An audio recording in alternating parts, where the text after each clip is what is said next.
France Maghreb 2. Bonjour à tous, ravi de vous retrouver sur France Maghreb 2. C'est parti pour votre émission du Grand Forum jusqu'à 18h30 avec tout à l'heure en deuxième partie. Nous parlerons de l'éphéméride avec l'ami Amar sur les événements qui ont marqué cette date du 24 novembre. De sport aussi avec la belle performance du Paris Saint-Germain d'hier.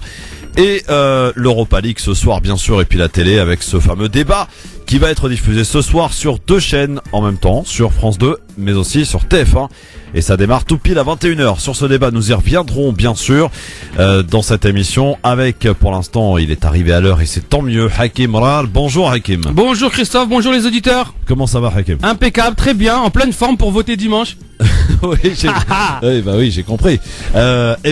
Islam Saïli aussi qui va nous rejoindre. Il a un tout petit peu de retard, mais c'est un peu la pagaille en ce moment. Aujourd'hui sur Paris, vous savez que les forains ont bloqué la place de la Concorde ce matin. Hein. J'ai remarqué, ça a mis une pagaille totale sur la route depuis ce matin. Ils l'ont débloqué, je crois, depuis. Oui, oui, absolument, pour venir soutenir leur ami de la grande roue de la Concorde. Oui. Alors dans l'actualité évidemment, donc c'est la politique en France, hein, et bien sûr le débat d'entre-deux tours ce soir de la primaire de la droite, Fillon face à Juppé. L'heure est aux explications. Nous y reviendrons bien sûr tout à l'heure. Nous parlerons aussi de la Tunisie avec les déclarations du président Béji Essebsi sur la présence de soldats américains sur le territoire tunisien. Et puis, nous parlerons aussi d'un autre livre. Décidément, c'est à la mode, hein, quand on veut faire carrière en politique ou surtout quand on se présente à une échéance électorale. Eh bien, le mieux, c'est de sortir un livre. C'est ce qu'a fait d'ailleurs Emmanuel Macron. Bon, il n'y a pas grand chose dedans pour ne pas dire rien au niveau du programme. Quelques petites phrases quand même que je vous donnerai. Donc, tout à l'heure. C'est quoi son titre, au livre? Révolution. Le titre du livre. Ah, il veut... Ah, d'accord. Ah oui, il entend aller jusqu'au bout. Il veut faire une révolution? C'est ça. Ah oui, d'accord. On verra jusqu'où va aller la révolution pour Emmanuel Macron. En tout cas, vous n'êtes pas sans savoir d'ailleurs que le 10 décembre, apparemment, sera la date où François Hollande va annoncer sa candidature ou pas. Ou pas, ouais. Il va peut-être d'ailleurs scruter les chiffres du chômage qui sortent ce soir, les chiffres du chômage du mois d'octobre. Et c'est ce même jour qu'a choisi, alors je sais pas si c'est un hasard ou pas, pour organiser un grand meeting, je crois que c'est à Paris, pour monsieur Emmanuel Macron. Moi, voilà. Je pense surtout, Christophe, qu'il va déjà observer qui va être le candidat des Républicains. Voilà. Je pense que si c'est soit l'un ou l'autre, sa décision, elle sera différente. On en parlera avec vous, chers amis auditeurs, au 01 40 33 90 00 40 33 9000, c'est le numéro de téléphone pour nous joindre du Grand Forum France Maghreb 2, bien sûr. Alors, ton coup de cœur, Hakim? Alors mon coup de cœur c'est sur les antennes on peut entendre ma voix dire que voter c'est halal. Donc mon coup de cœur c'est la fatwa de grands savants de la Ligue islamique mondiale de 2007 sur le vote justement. Voilà, donc le vote c'est halal et on va en parler tout à l'heure de cette fatwa. Et l'avis tranché? Mon avis tranché d'aujourd'hui, c'est encore une fois le fameux vote musulman. Donc mon avis, c'est qu'il a permis d'élire le président actuel, donc François Hollande. Et en scrutant les statistiques des dernières élections présidentielles de 2012, on s'aperçoit qu'au second tour, 1 139 973 voix seulement ont élu le président de la République française, soit un peu moins de 3,3% des votants. Oui, ça me rappelle d'ailleurs ce qui se passe aux États-Unis. T'as vu que Clinton elle a à peu près je sais plus combien de millions de voix d'avance et pourtant c'est Donald Trump qui a été élu président. Oui, voilà. Bon, c'est un autre système. C'est un autre système, c'est autre chose. Voilà. Mais pour l'heure, on commence évidemment par le zapping, c'est parti.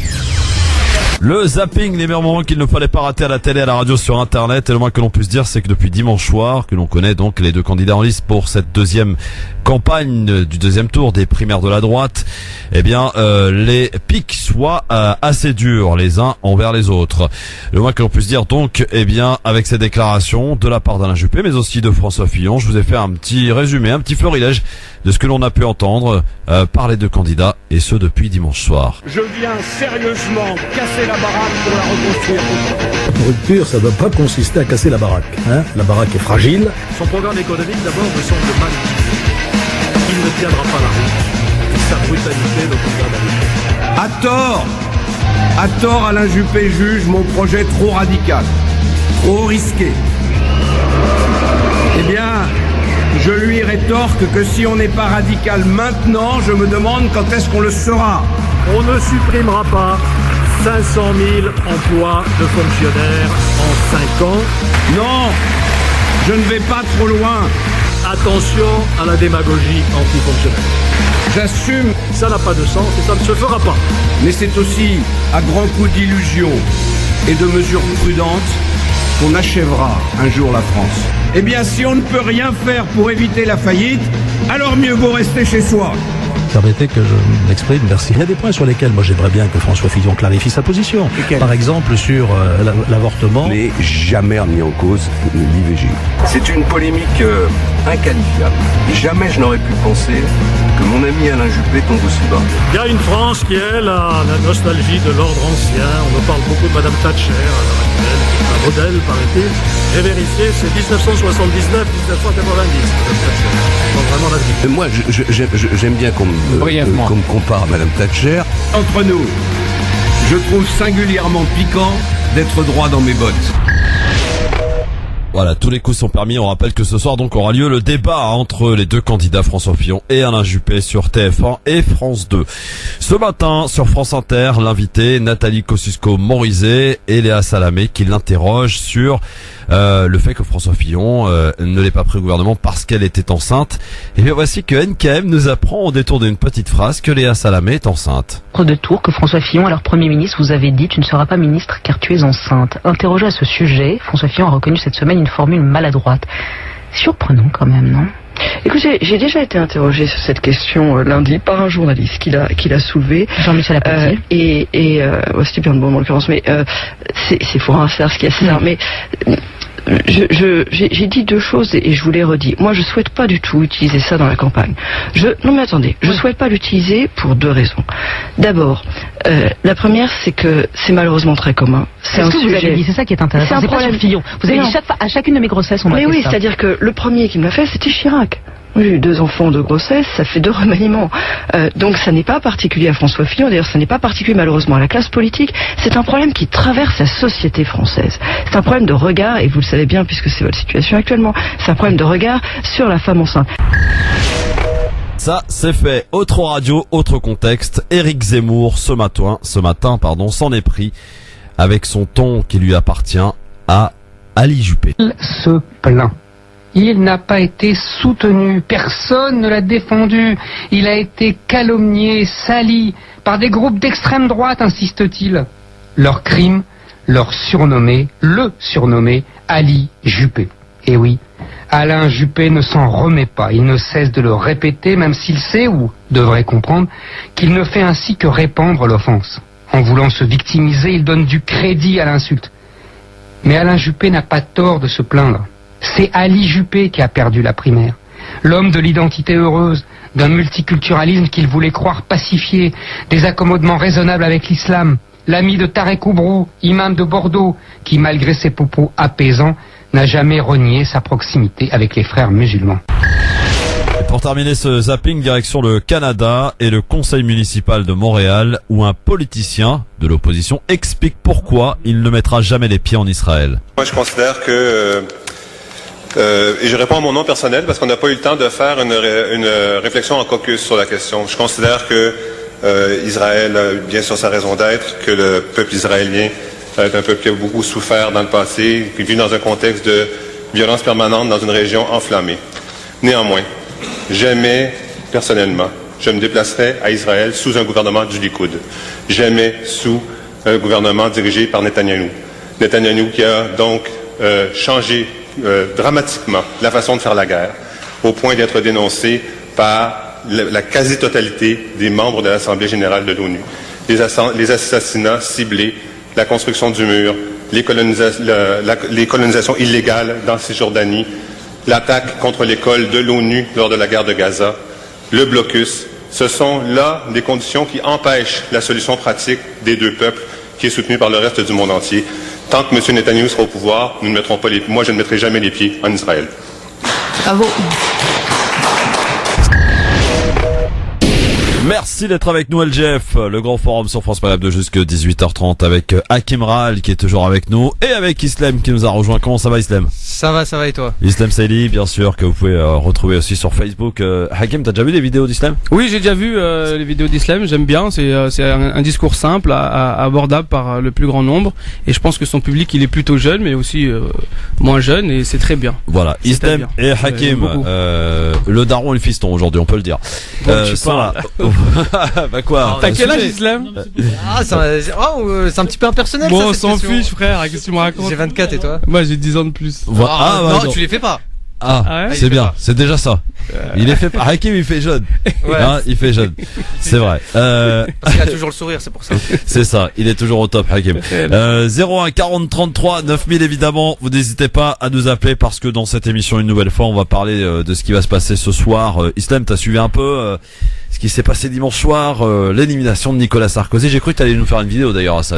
Non. Bah non, j'ai fait sur le banlieue patriote, sur le FN. Et puis après, finalement, j'en ai fait une sur François Fillon. Ah, t'en as fait une sur François Fillon? Ouais. Ah, je l'ai pas vu encore. Bon, très bien. T'as fait un bide? Ouais. Ah, bon, en tous les cas, ça présage un mauvais score pour lui dimanche prochain, peut-être? Ah, j'espère. Bah, on verra. Non, oula, je reste objectif. Je suis pas... Oui. En tous les cas, dimanche dernier, beaucoup ont fêté la défaite de Sarkozy. Bah, beaucoup ont été votés. Ouais. Moi, le premier, je m'en cache pas. Oui. Pour éliminer Sarkozy. Voilà. Donc, pour l'instant, notre pari est rempli.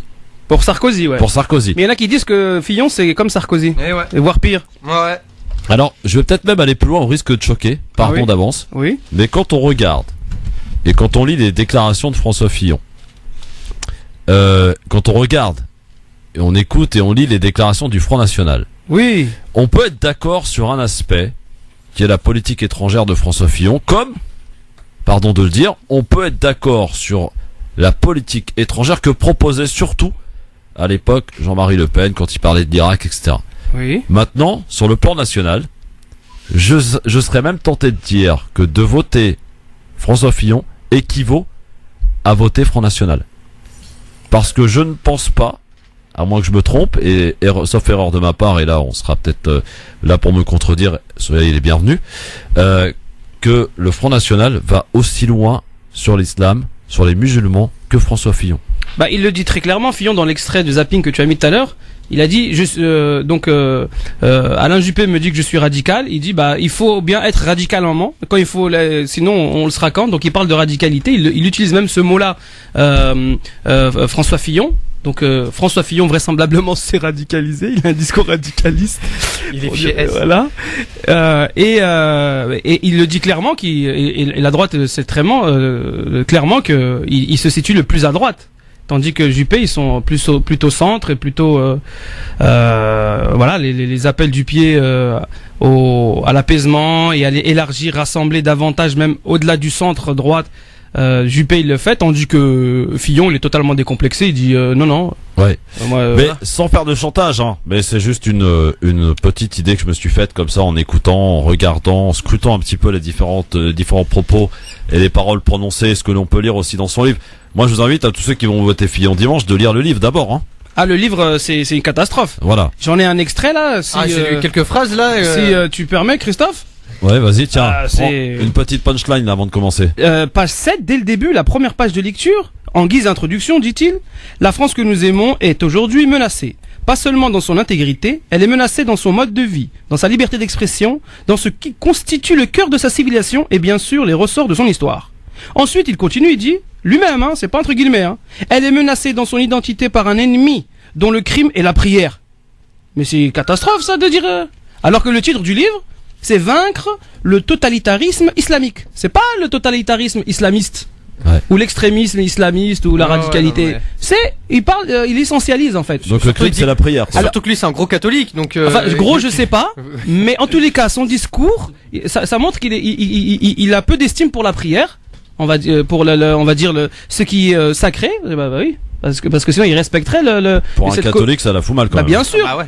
Au contraire, c'est des hommes de paix. La prière c'est important, bien sûr, ce sont des hommes de paix. Mais bien sûr. Moi j'ai eu l'occasion de parler avec un prêtre dans mon quartier.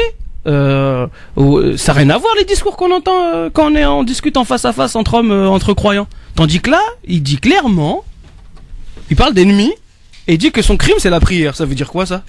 C'est dangereux. 40 33 9000, vous n'hésitez pas à nous rejoindre, on discute ensemble, on échange, on partage et surtout on essaie peut-être une occasion de donner aux Français de culture musulmane, de confession musulmane, oui. De pouvoir peser. Comme elle l'a été dans le passé, à quelques épisodes près, elle a pesé aussi quand elle a voulu et quand elle a été organisée, quand elle a su s'organiser, bah peut-être qu'il est temps aussi. Alors c'est vrai que beaucoup vont vous dire, mais moi je me sens pas concerné, je suis pas de droite, donc je participe pas à la prière de l'autre. À la limite, on peut trouver ça logique, on peut se dire bon ce mec-là il est cohérent avec lui-même. Non, je trouve ça illogique, Christophe, moi direct, parce que en tant que citoyen, d'accord, et que le débat le démocratique et républicain qui nous donne la chance aujourd'hui de pouvoir s'exprimer sur tel ou tel candidat de la droite, en tant que citoyen, on se doit de s'intéresser non seulement à la politique, mais au programme des uns et des autres, afin d'éliminer celui qui nous paraît le moins en phase avec nos attentes. Ouais, mais à 2 € l'élimination, 2 € sachant qu'ils ont été 4 millions à voter, ça leur a fait 8 millions. Et ils ont remboursé leurs frais, mais c'est rien, 2 €. C'est rien. C'est le principe, après, c'est le principe si t'as pas envie de financer les Républicains. Mais non, c'est pas un financement des Républicains, c'est te permettre en respectant cette règle du jeu vraiment minimale, hein, c'est vraiment symbolique cette somme, de t'exprimer et d'éliminer. Comme pour 2 €, pour 2 balles, ils ont éliminé Sarkozy. Ouais, c'était une élection à 2 balles, mais ouais, ça c'est le petit jeu de mots qui tournait un petit peu partout dans les réseaux sociaux. Mais non, mais le fait de financer un petit peu, moi ça me gêne, le fait même ne serait-ce que par 50 centimes. Mais c'est qu'un détail, ça. C'est qu'un détail. Derrière, ça leur a fait 8 millions. Oui, mais la cause, elle est bien plus grande. L'intérêt et le principe de participation démocratique à ce moment-là, il est bien plus grand que cette somme symbolique. C'est un détail en vrai. C'est un détail, tu vois. C'est ce qui a compté, c'est d'avoir fait décrier les sondages qui mettaient Sarkozy, je crois, dans les presque ex-aequo avec Juppé, ouais. Voilà, ou qui mettaient en deuxième position. Donc avant le dernier sondage, juste les 2 jours avant la primaire. Ce qui a compté, c'est que les gens ils sont venus et puis ils ont éliminé Sarkozy. Moi, je comprends ceux qui sont allés voter, mais moi, je le ferai pas. Tu ferais pas quoi? Je le ferai pas. J'irai pas voter chez les Républicains. Non, mais c'est cohérent. Hakim, voilà. On peut l'entendre ce discours. Moi, je le comprends. Oui, mais c'est ceux qui sont allés voter. Non, c'est-à-dire tu te mets hors jeu en fait. Non, il se met pas hors jeu. Non, si, clairement. Moi, si, il veut pas participer. Bah non, vraiment. Bah ouais, c'est pas question que je veux pas participer, mais c'est juste que voilà, je veux pas être un militant républicain. C'est pas du militantisme, c'est un citoyen comme un autre. Mais non, en fait, c'est une élection qui est interne à leur parti. Non, elle est ouverte.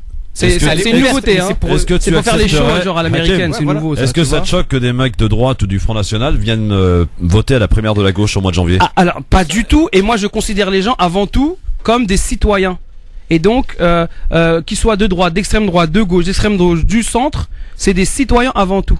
Et là, ce qui nous est proposé, c'est une chance formidable dans la démocratie aujourd'hui française, même s'il y a beaucoup à redire, c'est de participer. C'est de compter et de mettre sa voix en avant. C'est ça qui compte. Je suis pas contre ça. Le fait de pas, par exemple, et question, ça t'a plu, enfin, tu as aimé le fait que Sarkozy soit évincé après l'expérience qu'on a eue. Regarde qui est passé devant aussi. Non, mais. Non, oui. Déjà ça m'a plu, ça m'a fait plaisir. Voilà. J'aurais aimé. Donc, est-ce que tu as participé? Je te pose la question directement. Non, j'ai pas participé à ça. Voilà. Parce que je me voyais pas. Mais pas de souci. Mais ça, tu as aimé. J'ai aimé. Tu t'es inscrit avec l'idée qui a motivé les gens qui ne sont pas de droite à aller voter contre Sarkozy notamment. Ouais. Jamais de la vie je leur reprocherai. Non. Sache que Fillon, pour beaucoup, disent que c'est l'autre face d'une même pièce entre Sarkozy et Fillon, qui a été bah tiens, c'est ton avis tranché, c'est ça? Ouais. Ah bah tu vois que donc il faut que tu participes. Non, Islam. Ouais, c'est question de principe. Je pourrais pas aller me présenter dans un bureau de vote républicain pour voter pour un républicain. Quitte à réélire Sarkozy. Non, c'est pas question de réélire Sarkozy. Tu vois, tu émets une petite nuance là. Non, je vais pas réélire Sarkozy en tant que président en 2017. Pourtant, tu n'as pas été à l'origine de son échec, puisque tu n'as pas voté au premier tour, tu n'as pas voulu participer. Ça se trouve, il aurait échoué en 2017, on sait pas, et ça se trouve même sans nous, il aurait échoué. Les gars, c'est bien de vous entendre débattre, c'est très très bien ainsi, mais il y a aussi les auditeurs qui sont là, et d'ailleurs il y a un auditeur qui intervient souvent dans cette émission qui s'appelle Ahmed, qui me dit, vous avez peut-être observé que François Fillon s'est fait remonter les bretelles par la communauté juive. Vous avez pas suivi cette histoire? C'était un matin, non? C'était hier matin, effectivement. Un matin, puis il a rebondi, non, vite. Alors, il y a un rabbin qui est intervenu hier après-midi, il s'est excusé hier soir, comme quoi ça va très vite, hein, moi, je salue le rabbin. Ouais. Bravo, monsieur le rabbin. Pourquoi dans la communauté musulmane, il n'y a pas ce genre de coup de pression? Bah ça c'est toute la question, mon ami. C'est que aujourd'hui cette communauté musulmane ne pèse rien. Tu penses qu'il n'y a pas de coup de pression? Il y a pas de coup de pression? Bah vu comment il se lâche, Fillon. Est-ce que tu te rappelles ce que tu viens de dire il y a 30 secondes en disant je ne participerai pas au vote de la? Je suis pas sûr que tous les juifs de France aient participé à la. Mais la voix, elle est importante parce qu'elle donne du poids et de la valeur. À partir du moment où tu te mets hors jeu, t'as plus de valeur, t'as plus de poids. Non, mais je me mets alors, on écoute Nadira qui nous appelle au 01 40 33 il va voter 9000. dimanche. Non. Avec Clermont-Ferrand. Tu sais que l'objectif d'Hakim, c'est de convertir tout le monde. Nadira, bonsoir. Bonsoir Christophe et bonsoir à vos invités. Bonsoir madame. Et bien, moi j'ai envie de dire que le combat se passe aussi par l'urne. Et je dirais juste à monsieur Zemmour, eh bien oui, ne vous en déplaise, monsieur Zemmour, monsieur Juppé, un ami musulman. Ce qui n'est pas votre cas, puisque à longueur de journée, vous fustigez les musulmans. Et j'aimerais, vous venez de saluer donc le rabbin pour avoir remonté les bretelles à Monsieur Fillon, mais moi j'aimerais dimanche saluer tous les musulmans et les féliciter pour s'être mobilisés pour faire tomber Monsieur Fillon. Voilà. Je pense que c'est vrai que c'est des élections de droite. La plupart des personnes de la communauté ne partagent pas les idées de droite. Oui. Donc quand on regarde ce que fait la gauche, franchement, on n'a rien à leur envier. C'est clair. Voilà, donc ce serait capital d'aller voter, même si c'est 2 euros, et ça peut permettre justement, on peut faire la différence. Si on se mobilise et que l'on va voter, on peut faire la différence. Et c'est comme ça que tous ces politiques qui crachent à longueur de journée sur les musulmans, peut-être qu'ils prendront confiance et qu'ils reconnaîtront que les musulmans en France sont bien français et qu'ils arrêteront de nous fustiger à longueur de journée, de nous insulter. Moi, je pense que c'est une bonne chose. Après, c'est vrai que chacun fait comme il l'entend, mais bien sûr. Ce serait important. Merci en tout cas pour votre. Oui. Je vous donne une petite information. Vous avez parlé des accords de Sykes-Picot de mai 1916. Oui. Donc c'était pour Malika l'information et puis pour les auditeurs c'est important je pense que c'est important de revoir notre histoire. Donc il y a un livre, donc c'est d'abord pour ceux qui n'aiment pas lire, ils peuvent écouter donc l'émission en podcast. Donc c'est sur France Culture, ça s'appelle La Fabrique de l'Histoire, c'est une émission qui a été diffusée le 17 novembre 2016 avec pour intervenante madame Laïla Dekli et puis d'autres éminents historiens. Donc cette dame elle est historienne du monde arabe contemporain, elle est chercheuse au CNRS. Et le titre du livre, le titre est exhaustif puisque il a été écrit par Fabrice Monnier. Donc c'est 1916 en Mésopotamie, au Moyen-Orient, naissance d'un chaos.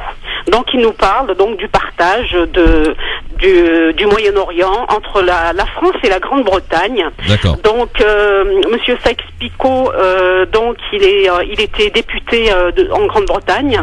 C'est et deux Monsieur personnes Picot en fait, madame. était consul. Et donc le partage du Moyen-Orient, donc la Syrie, l'Irak, etc., a été fait à l'insu des Arabes. Et donc il y a un siècle que cet accord a été conclu. Et on en voit toujours donc des répercussions sur le monde arabe. Et je dirais c'est vrai que c'est toujours un petit peu facile de dire il faut éviter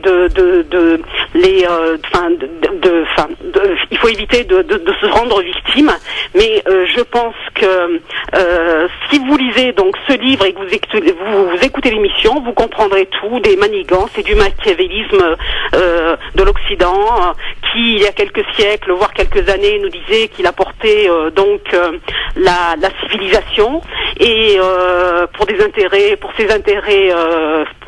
personnels. Ouais. Et aujourd'hui, il apporte la démocratie.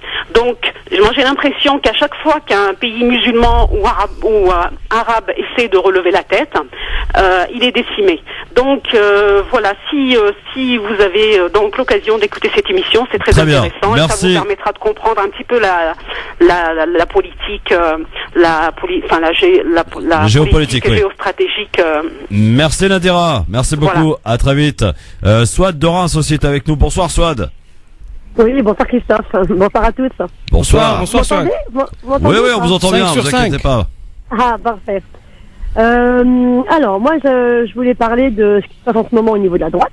Oui. Je risque un petit peu de heurter vos invités, Christophe, peut-être vous aussi. Ah, mais en ce qui me concerne, moi, je vais voter pour Fillon. Ah, on l'a trouvé. La blague. On l'a trouvé. Alors pourquoi vous allez voter Fillon, Swad? Non mais c'est votre droit, attendez, chacun est libre. Hein. Alors moi, je vais vous dire, je vais soutenir Fillon. Oui. Vous êtes de droite, madame Swad? Pardon? Vous êtes adhérente au Parti des Républicains? Je suis pas adhérente au Parti républicain. D'accord. Mais vous êtes de droite de base, non? Mais je suis de droite à la base, effectivement. Je pense qu'aujourd'hui, en tant que musulman, je pense qu'il faut vraiment un gouvernement de droite pour fermer le clapet au FN. Oui, mais là, vous parlez d'un gouvernement. On parle de Fillon ou on parle de... Laissez-la parler, elle s'explique d'abord. On va l'écouter. Alors, je vous explique. Oui. Alors, moi, mon point de vue à moi. Hein. Oui, Après, bien sûr, c'est votre point de vue. Alors, moi, je pars du principe que Monsieur Juppé, j'ai beaucoup de respect pour lui, oui. mais qu'effectivement, il a pas un comportement trop à droite. Et qu'aujourd'hui, le risque des musulmans en France, ce n'est pas Fillon ou Juppé. Le problème et le risque des musulmans en France, c'est le FN. Et la meilleure arme qu'on ait pour battre le FN, c'est de justement de faire gagner et de faire élire Monsieur Fillon. Alors, c'est comme ça qu'on coupera l'herbe. Une petite question que j'ai à vous poser. Je suis pas du tout d'accord avec vous, Souad. Au contraire, c'est bien le contraire justement. C'est si Juppé passe candidat et s'il arrive à se hisser au second tour des élections présidentielles prochaines, mais non, madame, attendez, il y a pas que la droite qui vote, il y a pas que l'extrême droite qui vote, il y a aussi la gauche, madame. Donc, et là vous éliminez. Mais non. Le candidat aujourd'hui le plus sérieux pour remporter la victoire au second tour des élections présidentielles prochaines de droite, le meilleur candidat, c'est Juppé parce que c'est lui qui est le plus rassembleur. Je ne pense pas comme vous. Bah écoutez, c'est Fillon qui Fillon se déclare en tant que radical de droite. Écoutez madame, il n'y a pas que les gens de droite qui votent, madame. Non, mais quand vous prenez l'historique, s'il vous plaît. Avec Mitterrand, la gauche, le FN pardon, a fait 10%. Avec Jospin. C'est pas à cause de la gauche que le FN augmente. C'est n'importe quoi ça. C'est pas parce que la gauche a foiré quelque part que le FN va monter. De toute manière, le FN a monté bien avant que la gauche arrive au pouvoir. Regardez les résultats, s'il vous plaît. Regardez. Avant Mitterrand, on était autour de 2% du FN. Avec Mitterrand, le FN a fait autour de 10%.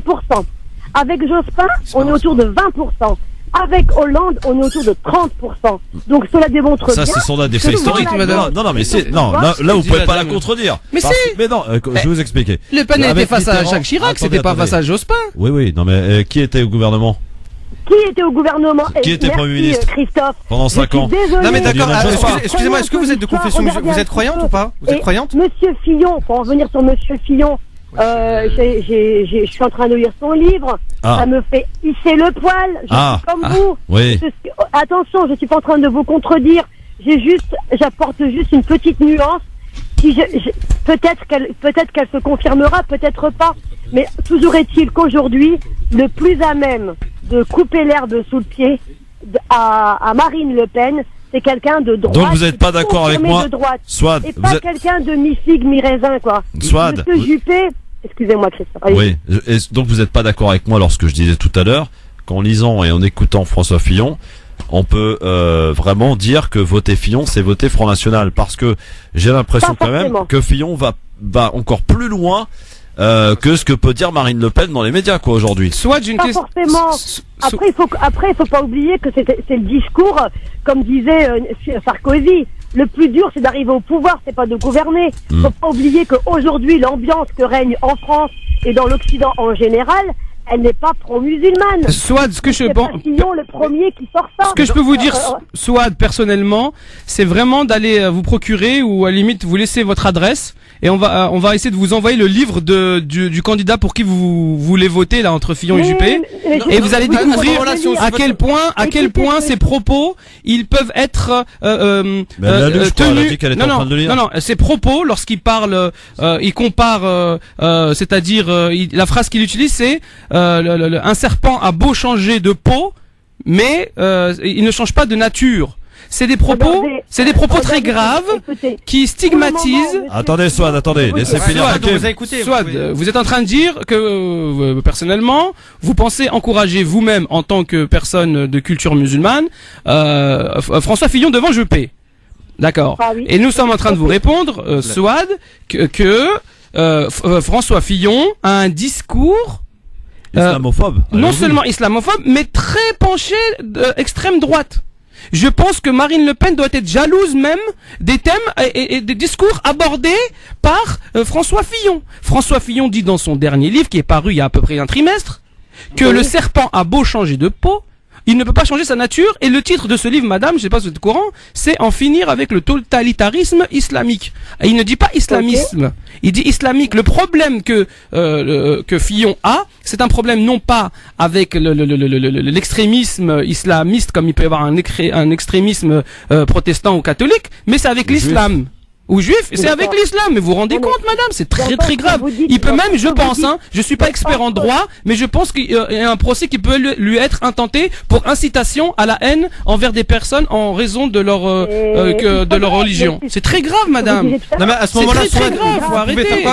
Si on suit votre logique, on a qu'à tous voter FN, comme ça, quand ils seront au pouvoir, tous les autres partis en opposition, on se rendra compte à quel point c'est une dictature et c'est absolument raciste ce qu'ils font, et comme ça, même les gouvernements de droite se mettront à nous défendre. Mais c'est grave de voter pour quelqu'un qui va quand même mettre dans la merde, excusez-moi d'être vulgaire, toute une communauté. C'est grave quand même. Est-ce que vous vous rendez compte qu'à un moment donné, vous allez apporter... Attendez. Vous allez aider quelqu'un qui vous crache dessus. Et vous vous rendez... Non mais c'est grave. Moi je suis pas... Chacun a son opinion, Islam. Elle a le droit d'avoir son opinion, mais c'est grave d'être décomplexé comme ça. À ce moment-là, moi je vais voter pour Marine Le Pen. Comme ça, peut-être il y aura du pour nous dans ça. Non. Allez, Souad, parlez. Souad, non. Je pense qu'elle s'est rendue compte qu'elle va peut-être changer d'avis, Souad, en nous appelant aujourd'hui. Non, pas du tout. Bah allez, Souad. Voilà. Lisez le livre de Fillon, madame. Lisez le livre de votre candidat, madame. Regardez, lorsque Sarko était au pouvoir, vous avez eu des soucis en tant que musulman? Madame, mais non, madame, là on est en train de parler de Fillon. Oubliez Sarkozy, il est fini, madame. Mais Sarkozy, on a parlé de faits. On parle des Fillon, faits. c'est un Sarkozy bis. Alors, et sous Sarkozy, arrête, c'est pire. Non, c'est pire que c'est voilà, c'est pire. C'est pire. Alors déjà sous Sarkozy, le FN a augmenté. Alors sous Fillon, ça va être quoi? Ça va justement se décomplexer. Mais c'est grave de dire ça, la tête. Bon, merci beaucoup, Souad. Merci. Lisez le livre, Souad, de François, de votre candidat. Lisez le livre. Juste le 4e de couverture, ça vous suffira. Chacun son opinion, mon ami. Islam, il est chaud bouillant. Non, c'est pas ça. Je suis pas énervé contre elle, mais je suis énervé contre cette idée de Islam. Moi, je comprends pas. T'es énervé, Islam? Je suis énervé. Ah bah si tu vas pas voter contre Fillon que tu dénonces, c'est comme si t'es avec Fillon. Ça n'a rien à voir. Christophe, on est là ou pas? Non. Mais moi, ça, non. Quand je vois chez les militants du FN ou chez les militants de Fillon ou même de Sarkozy, je vois des rebeux, des renois, des gens de confession musulmane ou même juifs. Moi, je trouve ça trop, je sais pas, c'est bizarre. C'est nier ce qu'on est. Et moi, cette hypocrisie de nier ce qu'on est, peu importe les objectifs, je trouve ça choquant. Voilà, c'est tout. Anan, bonsoir. Anan, ça va être plus calme. Bonsoir, Anan. Bonsoir. Bonsoir, vous nous appelez d'où, Anan? J'appelle d'Herblay, dans le 95. De Herblay, dans le 95. Pas de doigt d'Herblay représente. Soyez la bienvenue, ma chère Anan. Exactement, ouais. Qu'est-ce qui se passe, Anan? Parce que la pas de doigt, c'est commercial et ça m'intéresse pas beaucoup. Je vous appelais pour réagir, en fait, à... Les femmes ont pris le pouvoir aujourd'hui, c'est bien. Allô? Oui, je disais que les femmes ont pris le pouvoir, c'est bien, ça change. Oui, voilà, vous êtes 3 hommes, là, il y a 3 femmes qui agissent, c'est ça, c'est bien. Bravo. Donc voilà, je voulais intervenir par rapport à ce que vous disiez juste avant, au fait de voter ou pas voter aux primaires, en fait. Oui. Et personnellement, je n'ai pas voté et je trouve ça complètement inutile parce que, pour 2 choses. Déjà parce que je pense qu'il faut opposer 2 termes, le fait politique et le fait religieux. Nous, en tant que musulmans, effectivement, alors on pourrait se dire, là j'entendais la personne précédente qui disait que François Fillon était plus à même de protéger les musulmans et de faire barrage au FN. Moi je suis pas du tout d'accord, mais voilà, ça peut se comprendre, mais bon, je dirai pourquoi tout à l'heure. Mais moi je pense qu'il faut aussi parler du fait politique, c'est-à-dire que François Fillon a une politique de droite très très ultra-libérale, exactement. Et le fait... Comment? Et ultra-libérale, pardon, je vous ai coupé. Oui. Oui, c'est ça. Donc c'est une politique de droite très libérale, autant que Juppé et autant que Sarkozy. Donc moi personnellement, comme je suis plutôt de gauche, je ne peux pas aller voter pour le moins pire en fait. Donc moi je ne pourrais pas, en mon âme et conscience, aller voter, même si c'est pour dégager Sarkozy, même si c'est pour dégager Fillon. Je ne pourrais pas en mon âme et conscience voter pour quelqu'un qui va faire une politique qui va mettre la France dans un état déplorable. Je peux vous répondre? Si on peut faire pire que ce qu'on a maintenant.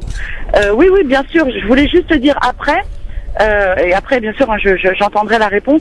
Après, pour le fait religieux, moi, je pense que nous sommes, donc nous, une communauté qui ne nous faisons pas entendre assez, mais pas dans les urnes, en fait, parce que comme dirait Coluche, si voter servait à quelque chose, ça fait longtemps que ce serait interdit. Et moi, je pense qu'on ne se fait pas entendre, mais nous-mêmes, par rapport à nous. Alors moi, je me dis que il faut déjà commencer par enseigner à nos enfants. Nous-mêmes déjà apprendre ce qu'est la religion, nous-mêmes apprendre ce qu'est être musulman, Et peut-être que éventuellement après, comme disait Victor Hugo, qui ouvre une école ferme une prison, qui ouvre une école religieuse ou ne serait-ce qu'un enseignement religieux va fermer la porte à toutes ces dérives. Alors voilà, moi pourquoi je n'ai pas voté aux primaires, je ne voterai pas non plus dimanche, au second tour des présidentielles, parce qu'a priori ce sera droite contre extrême droite. Je ne voterai pas non plus parce que je pense que la réalité se fait vraiment c'est pas grâce à vous que sur ce le sera pas terrain droite, et sur un extrême long droite terme. en tout cas. Plus par un enseignement au quotidien pour nous et pour nos enfants. Combien de nous ne savons pas, n'avons jamais lu le Coran en entier? Alors on ne peut pas se prétendre vouloir changer les choses, excusez-moi, sans en être apte. Voilà. Anan, donc vous n'allez pas voter dimanche. Anan, vous n'allez pas voter dimanche, hein, c'est ça? Non, je n'ai pas voté dimanche dernier, je ne voterai pas dimanche prochain parce que je ne suis pas de droite. Okay. Je ne donnerai pas 2 euros et puis je ne comprends pas qu'on puisse voter, même si c'est pour dégager, parce que nous ne sommes pas, enfin a priori si nous sommes musulmans, nous ne sommes pas de droite. Parce que ça ce sont des raccourcis, non. Ça peut raccourcir quand même, Hanan, parce que droite, y a pas. Hanan, je pense qu'il faudrait remettre toutes ces idées en place. Parce que vous avez dit beaucoup de choses qui se contredisent. Faut pas voter. Je suis de gauche. Les musulmans ils sont pas de droite. Franchement, il y a trop à redire. Là, l'émission elle est trop courte pour vous répondre. Non, mais pas du tout, madame, pas du tout. Pas du tout, vous faites des références. Laissez-la parler. Mais non, mais elle a parlé, elle est en train de répéter ce qu'elle dit en fait. Merci Hanan. Merci, on vous a entendu en tout cas, et c'est votre avis. Et dans cette émission, tous les avis s'expriment. C'est clair. Voilà. Merci Hanan. À bientôt. Ce que Hanan a dit, juste ça comme réponse, elle a dit. Juste rapide parce que j'ai la pub. C'est-à-dire quand on est religieux, c'est-à-dire monothéiste, on est contre l'argent. C'est n'importe quoi. Bon, c'est son avis, mon ami. Hein, Islam? T'arrêtes de massacrer les micros là parce que t'es énervé? Non, il est tombé tout seul. Je suis sûr qu'il est tombé tout seul. De toute façon, à chaque fois je viens ici, j'ai un problème avec ce micro. En tout cas, il était énervé. T'as la haine avec le micro, toi. Hein. Ouais. Allez, dans un instant, on reçoit aussi un invité que vous connaissez certainement, c'est le professeur Christophe Oberlin, qui a eu quelques soucis, une affaire qui remonte à 2012. Il va nous expliquer puisqu'une bataille a été gagnée, mais pas encore la guerre. À tout de suite. LGF sur France Maghreb 2 jusque 18h30 avec Hakim Ral et avec Islam Saïdi. Ils sont en forme aujourd'hui, ça fait plaisir. En pleine forme pour aller voter dimanche, Inch'Allah, ya Rabbi. Non, faut pas s'énerver, faut rester tranquille. Non, l'islam il est un petit peu énervé par on va se calmer puisque avant d'accueillir notre invité à 17h et avant de passer aussi à vos avis tranchés, messieurs, nous allons accueillir une dame pour qui on a beaucoup de respect ici à la radio. C'est une Marseillaise qui s'appelle Saïda et on l'aime beaucoup. Comme ma mère. Saïda, bonsoir. Bonsoir Christophe, bonsoir Hakim, bonsoir Islam. Espérons que vos prénoms Hakim et Islam, c'est vraiment ça dit beaucoup de choses dans l'islam. Bon, moi je suis un peu ahurée pour attendre ces deux femmes ne pas y aller voter. On est de gauche, certes, mais pour qui voter en 2017? Il faut aller voter dimanche. Moi j'étais ravie, j'ai donné 2 euros, je suis ravie que Sarko il s'est cassé la figure, excusez-moi le mot. Bravo Saïda. Il faut aller voter. Parce que Monsieur Fillon, je suis pas chaude. Parce que son système, c'est le mari de Le Pen. Et quand j'attends autour de moi de mes amis qu'ils veulent aller voter en 2017 Marine Le Pen, je suis scandalisée. Oui, ça existe. Il y a des musulmans qui vont aller voter Le Pen. C'est pour votre avenir. Moi, j'ai 68 ans. Ma vie, elle est finie, quoi. Pas finie, mais... mais encore très longtemps. Pour vos enfants et vos petits-enfants. Allez voter dimanche.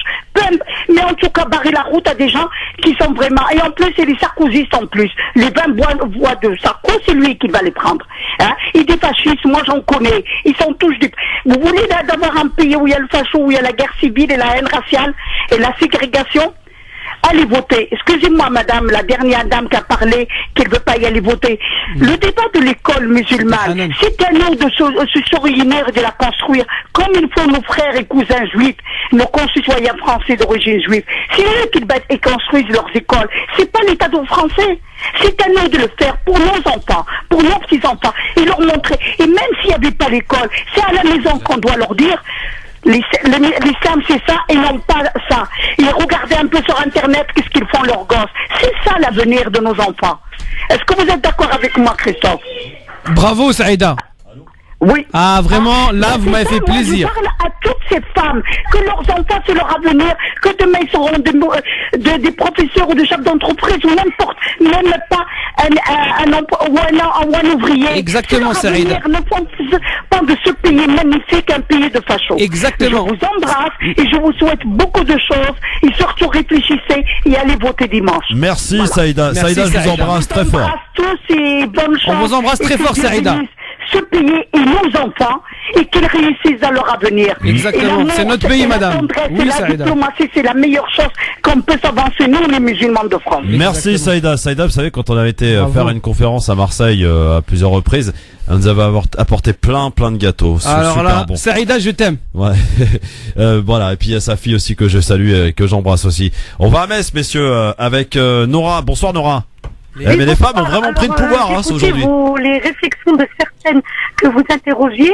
Alors moi je dis une chose, on peut être de gauche, on peut être de droite, mais là il faut à tout prix aller voter. Pourquoi? Alors je m'exprime. Si jamais le grand problème, la gauche ne réussissait pas à se présenter, entre avoir Marine Le Pen et en face Fillon, on ne verrait pas la différence. Ça nous rappelle cet épisode de Chirac contre Le Pen. Or Juppé est quand même de modéré. Donc, il ne critique pas, en fait. Il pense aussi à discuter quand même et à arrêter ce qui se passe en Syrie. Alors, quand on est un musulman, on peut aussi défendre des positions qui sont claires pour pas avoir du sang dans nos mains. Donc, si on vote Fillon, qui se dit chrétien, parce que moi, je vais vous dire une chose, un vrai chrétien, il refuserait la guerre. Un vrai chrétien, c'est, pour moi, les images symboliques, l'abbé Pierre ou la sœur Emmanuel. Alors, je dis que un Fillon qui se rallie à Poutine, qui tape sur un pays où il y a des enfants qui meurent, un enfant n'a pas le droit de souffrir. Et moi, ça, je dis non. Et en disant non, qu'on soit de gauche ou de droite, je suis enseignante, je vais à la primaire et je vote Juppé. Parce que Juppé, c'est quand même la droite modérée qui lui refuse ça. Ça, c'est déjà l'essentiel. Merci Nora. Merci Nora. Voilà. Bon après-midi. Bravo, les gars, je sais pas ce qui se passe. C'est peut-être la première fois depuis la rentrée qu'on a autant de femmes dans l'émission. C'est peut-être donc elles écoutent, elles sont là et elles sortent. Et elles sortent au moment important. Oui, il faut, exactement. Tu vois ce que je veux dire? C'est la première fois qu'on entend que autant de gens qui veulent aller voter en plus. Oui, très bien. Exact. Alors, c'est bon, on passe à notre invité. Allez, c'est parti. France Maghreb 2, l'invité de la rédaction. Ce soir, dans le grand forum, nous recevons le professeur Christophe Oberlin. Professeur, bonsoir. Bonsoir Christophe. J'ai l'habitude de vous recevoir dans cette émission pour parler d'une situation que vous connaissez très bien puisque vous y intervenez régulièrement à Gaza, mais cette fois-ci je vous inviter pour un problème qui vous concerne plus personnellement et qui remonte d'ailleurs à 2012. Est-ce que vous pouvez réexpliquer un petit peu aux auditeurs de quoi il s'agit? Et on peut dire, en tout cas au vu de ce qui apparaît dans cette affaire, que une bataille a été gagnée, mais pas encore la guerre. Oui, une bataille importante, à mon avis, a été gagnée. J'ai fait l'objet d'une plainte du Conseil de l'Ordre contre moi en 2014 pour des faits remontant jusqu'à 2012, comme vous l'avez indiqué. Le premier fait, c'est qu'en 2012, j'étais responsable d'un enseignement de médecine humanitaire. J'ai posé à mes étudiants une question d'examen de droit humanitaire. C'était un cas réel qui a été rapporté par Amnesty International et la Commission des droits de l'homme de l'ONU, le Conseil des droits de l'homme de l'ONU. Et donc c'était le cas d'une famille, 22 membres d'une même famille tués dans un bombardement. La question c'était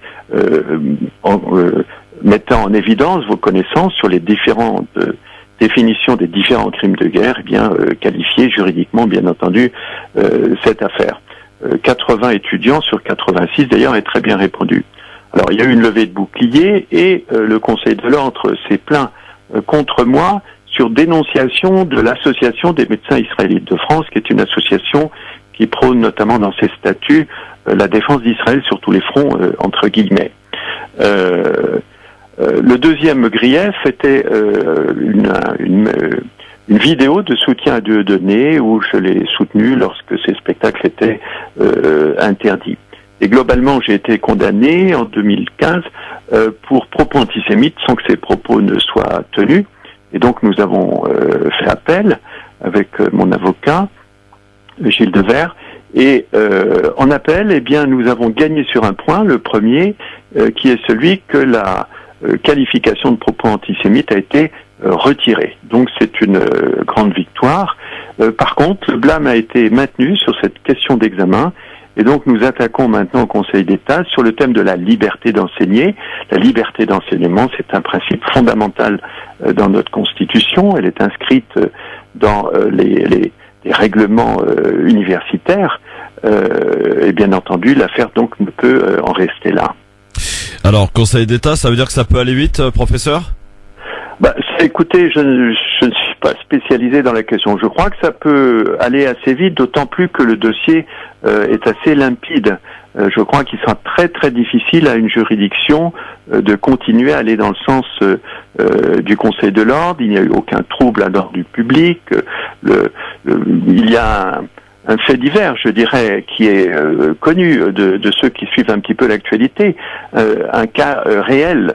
Un cas faux, plutôt un cas fictif, complètement raciste, avait été donné à des étudiants à la faculté de droit de Tours, et ça commençait, si je me souviens bien, par monsieur Untel, fréquente assidûment la mosquée, bat sa femme, et puis il y avait après quelques délits qui étaient associés. Eh bien, ce cas fictif, on a vu la présidente de la faculté de droit de Tours expliquer face caméra que la liberté pédagogique était au-dessus de tout, et donc cette expression, cette question qui était typiquement raciste, eh bien avait été soutenue par l'autorité universitaire. Là, il s'agit d'un cas qui est un cas réel et qui est un véritable cas de droit qui ne prête à aucune discussion, en tout cas aucune polémique à mon avis. Monsieur Oberlin, ce sera là ma dernière question. Comment expliquez-vous cet acharnement à votre encontre ? Est-ce que c'est le fait d'aller régulièrement à Gaza, par exemple, ou est-ce que c'est le fait peut-être aussi d'avoir pas soutenu, mais en tout cas quelque part encourager la liberté d'expression au travers de l'épisode Dieudonné. On se souvient que le meilleur attaché de presse il y a 1 an et quelques mois était Manuel Valls d'ailleurs, pour faire connaître Dieudonné pour ceux qui ne le connaissaient pas, pour obtenir l'interdiction de ces spectacles. Comment expliquez-vous cet acharnement à votre encontre, professeur ? Je crois que c'est un acharnement, pas seulement à mon encontre. Si je réagis, c'est pas pour laver mon honneur, parce que je ne pense pas que j'ai été sali auprès de ceux qui me connaissent, en tout cas. Mais si je réagis, c'est tout simplement pour lutter contre ce couvercle qui est mis, et notamment en France, contre tous ceux qui s'élèvent contre le sionisme. À cet égard, il y a un excellent livre qui vient sortir aux éditions La Fabrique, qui est signé d'Eyal Sivan et Ahmed Labouri, concernant le boycott universitaire et culturel d'Israël. Ce livre montre très bien que, puisqu'Israël n'arrive pas à améliorer son image avec ces guerres incessantes et dont les images horribles défilent dans les médias, Israël essaye de se racheter en promouvant sa culture, ses universités, etc. Et en même temps, toutes les voix dissidentes à l'intérieur du même cercle culturel et universitaire, il s'agit de les faire taire. Donc je fais partie, moi, petite souris, des cibles de cette propagande. Je ne résistais pas à une toute dernière question, professeur. Vous êtes retourné récemment à Gaza pour nous donner des nouvelles, d'abord de Gaza, et puis aussi, je suppose que vous êtes parti, comme beaucoup, saluer votre ami Ziad Medouk, qui est enfin a pu quitter Gaza pour rejoindre Paris et entamer cette petite tournée où il a été d'ailleurs récompensé par un prix à la mairie du 9e arrondissement mardi dernier à Paris. Oui, eh bien écoutez, Ziad Medouk, finalement, et moi, nous sommes deux camarades, nous faisons la même chose, nous résistons chacun avec nos capacités, même si elles sont minimes. Et c'est quelque chose, en tout cas, qu'on apprend des Palestiniens, qu'on apprend la résistance, et avec eux qu'on apprend la résistance. Donc les Palestiniens attendent beaucoup de nous, mais nous recevons en même temps aussi beaucoup des Palestiniens. Et Gaza, donc, pour des nouvelles de Gaza, alors de les votre nouvelles de Gaza, le fait marquant, si vous voulez, de mon séjour, qui remonte à un petit peu moins de 2 mois, 6 semaines, le fait marquant, c'est que les habitants de Gaza, et quel que soit leur vote politique, réclament des élections. Et le fait que ces élections qui étaient prévues aient été annulées, elles sont en ce moment soi-disant reportées. En fait, personne ne croit qu'elles auront lieu, tout simplement parce que l'autorité palestinienne risque fort d'avoir à faire face à un échec électoral et que de fortes pressions s'exercent sur cette autorité pour qu'il n'y ait pas d'élection. La seule façon que pour les Palestiniens de se réconcilier, entre guillemets, c'est de recourir à des élections, et aujourd'hui tout le monde le réclame à Gaza. La bonne nouvelle donc du jour, mon cher professeur Oberlin, c'est que vous n'êtes plus antisémite aux yeux de la justice française et que vous allez aux yeux du Conseil de l'ordre, oui. Voilà, aux yeux du Conseil de l'ordre, et que vous allez être, et ça fera d'ailleurs l'occasion de revenir bientôt, en tout cas lavé de tout soupçon avec donc ce recours dont est posé au Conseil d'État, qui j'espère apportera une réponse très rapidement. Ça me fera l'occasion de revenir, professeur Oberlin. Merci beaucoup Christophe, à bientôt. À très bientôt. Voilà le professeur Oberlin qui répondait à nos questions, et on espère qu'il va obtenir gain de cause, très rapidement. On va passer aux avis tranchés, on est très en retard, mais bon, c'est comme ça. On a laissé aussi nos auditeurs s'exprimer. On est à 3 jours d'une échéance importante pour les électeurs de droite, mais pour les électeurs de toute tous la les citoyens France, français, exactement. puisque c'est une primaire ouverte. Il faut aller voter, il faut participer et virer le plus dangereux des deux, à savoir François Fillon. Allez, on passe aux avis tranchés, c'est parti. 5, 4, 3, 2, 1,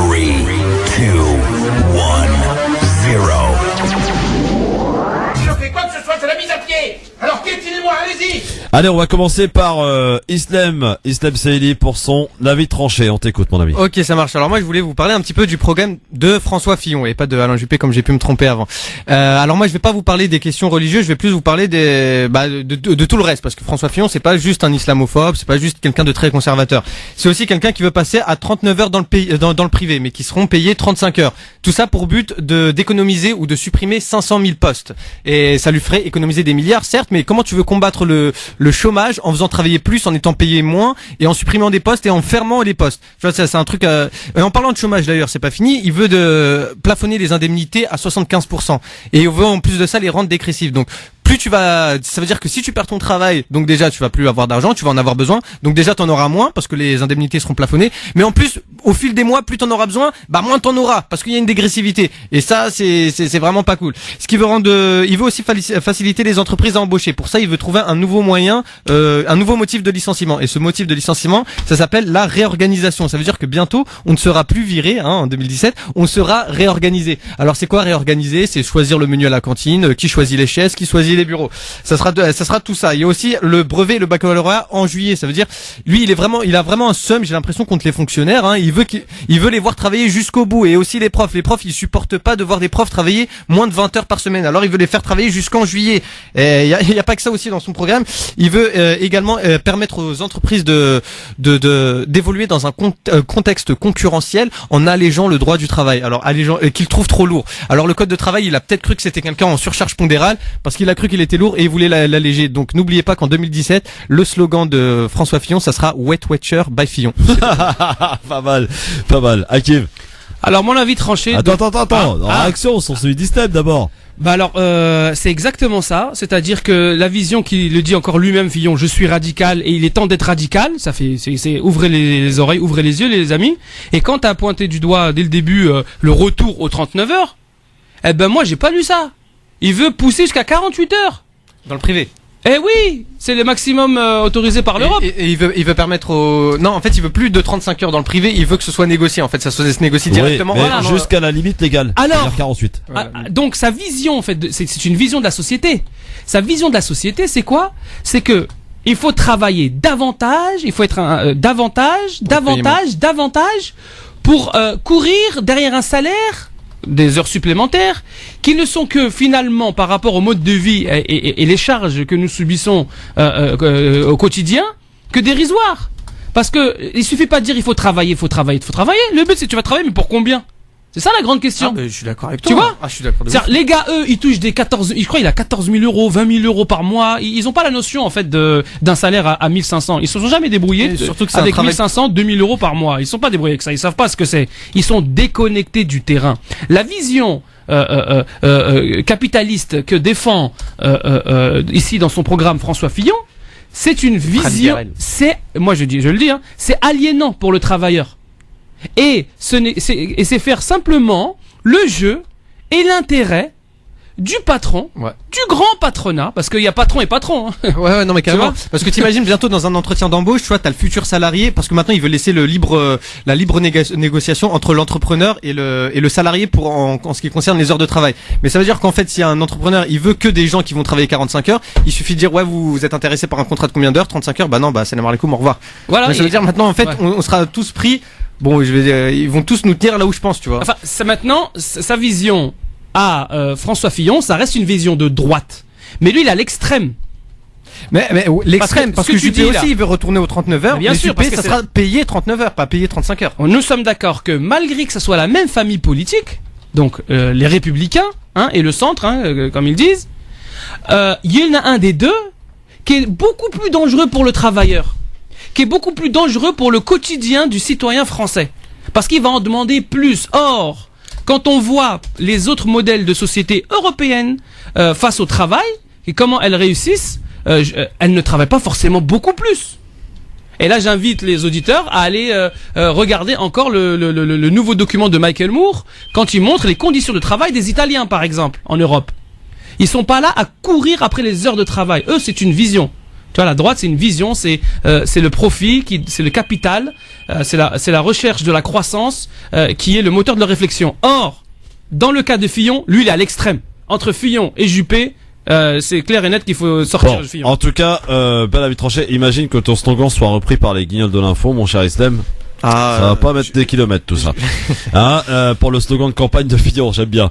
Tiens, un petit mail, parce que vous avez aussi la possibilité, chers amis auditeurs, de nous écrire par le biais du lgf@franceMaghreb2.fr. Et cette auditrice nous dit: bonsoir à vous France Maghreb 2.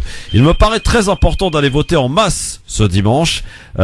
Car à mon sens, ce n'est pas le candidat de droite que nous allons élire, mais le futur président de la République. C'est vrai. En tout cas, c'est pas sûr, c'est pas sûr. Attendez, en tout cas, cette hypothèse semble fort possible au vu du manque de poids à gauche, ajouté à la déception du dernier mandat, et face au vote rejet du FN. Alors, allons voter ce dimanche en se mettant en tête que nous allons élire 5 mois à l'avance, le 27 mai, non, j'ai pas compris, celui du prochain président qui se doit être le président de tous les Français, en celui-ci que je ne peux vous conseiller que monsieur Juppé, un homme à la carrure chiracienne, posé, fort intelligent, qui maîtrise le latin et la politique internationale et nationale. Moi, je crois en lui. Regardez son travail de maire de Bordeaux. C'est ce que nous dit donc cette auditrice que je salue. Et c'est vrai que d'ailleurs, vous savez que pour la petite histoire, il y a des Bordelais qui ont voté contre Juppé pour qu'il reste à la mairie de Bordeaux. Tellement apparemment il est apprécié à Bordeaux. Voilà. Il sera apprécié dans toute la France. Mais il n'y a pas que moi qui trouve une certaine ressemblance avec Chirac, je suis content. Attendez, c'était qui avait dit c'est le meilleur d'entre nous? C'est Jacques Chirac. De Juppé. Voilà. Il avait dit ça de Juppé. Ouais, il avait dit ça de Juppé. Ouais. C'est le meilleur d'entre nous. Juppé, là, le choix entre Juppé et Fillon, Juppé, parce qu'au final, il y a les programmes, l'étude des programmes, le comparatif, qui est le mieux des deux, le meilleur des deux ou le moins pire des deux. Mais après, les Français, ils vont élire un homme. Bon. Hakim, je te laisse 3 minutes, pas plus. Ça va être très court. Ça va être très court. On y va, c'est parti. Alors, donc, le message que je veux adresser aux auditeurs, toujours une réflexion, c'est d'être un petit peu, faudrait être un petit peu attentif parce que je vais citer quelques chiffres des dernières élections présidentielles françaises de 2012. Donc, on va plonger directement au second tour, qui a vu la participation de 34 861 000 votants au second tour de 2012. La différence, donc dans les résultats, entre François Hollande et Sarkozy, elle a été, sur les 34 861 000, elle a été de 1 139 983 voix. Je répète, ce 1 139 000, ces 1 139 983 voix ont permis à François Hollande en 2012 d'être élu président de la République française. Et là où je veux en venir, c'est selon l'étude de Cevifop qui a été parue au Figaro, l'électorat, c'est-à-dire les votants français de confession musulmane, ont voté, d'après un sondage, à 93% pour François Hollande, et pour un autre sondage qui dit à 86% des Français de confession musulmane ont voté pour François Hollande. Et là, à mon avis, et mon idée, c'est quoi ? C'est quand certains disent le vote musulman n'existe pas. Je dis si, il existe, il est très concret. Parce que regardez finalement cette élection du second tour de 2012. Combien de personnes sur les 34 millions ont désigné François Hollande comme président? Seulement 1 139 000. Les musulmans en France, les Français de confession musulmane, sont au nombre, d'après les moyennes basses et hautes, entre 4 500 000 jusqu'à 8 millions. Certains disent 10 millions. C'est à peu près 10% on tourne autour de 10% de la population française. Donc finalement, les amis, même si encore aujourd'hui, beaucoup de Français de confession musulmane se disent, ou de culture musulmane, se disent contre le vote, pour telle ou telle raison, parce qu'ils sont anti-système, ou bien ils se reconnaissent pas dans les candidats, ou bien parce que pour eux, ça serait un péché de voter, donc voilà. Eh bien, le vote musulman existe. Et je peux dire aujourd'hui que, étant donné, encore une fois, que l'abstentionnisme est finalement le vainqueur au niveau proportionnellement des échéances présidentielles, ceux des Français qui votent garderont leurs habitudes électorales. Les Français plutôt à droite, eh ben ils voteront à droite. Les Français plutôt à gauche, ils voteront à gauche. Par contre, ceux qui décideront, ce sont les minorités, ceux qui sont ni vraiment de gauche, ni vraiment de droite. Eh bien, ce 139 983 voix qui a élu le président François Hollande, le président actuel, eh bien, selon mon avis, c'est une grande majorité du vote musulman qui a fait pencher la balance du côté de François Hollande. Ouais. Voilà. Merci Hakim pour ton avis. On en reparle avec vous, chers amis auditeurs, dans un instant. Le débat, c'est ce soir. Je vous pose la question concrète dans un instant. Qu'attendez-vous de ce débat? Est-ce que vous avez déjà votre idée de fait sur le choix qui est fait, en tout cas pour ceux qui vont voter pour dimanche? Ou alors est-ce que vous attendez encore un petit peu le débat pour que justement il y ait cette fameuse explication entre les deux? C'est un débat qui promet d'être sacrément un peu agressif peut-être, mais qui risque de peut-être... ils vont devoir se taper dessus un petit peu. Un petit peu. Sortir les crocs. C'est pas ce que préfère Juppé. Oui, mais justement. Il a la classe, Juppé. Moi, alors Juppé, bon, d'après les calculs du premier tour. Il y a la pub. Ouais, j'ai la pub, mon ami. Wet Watcher, by Fillon. Attends, répète-le. Wet Watcher, by Fillon. Yes. Voilà le grand forum sur France Maghreb 2. Merci d'être avec nous. LGF, bien sûr, avec nous. Je peux vous dire que le standard est assailli d'appels.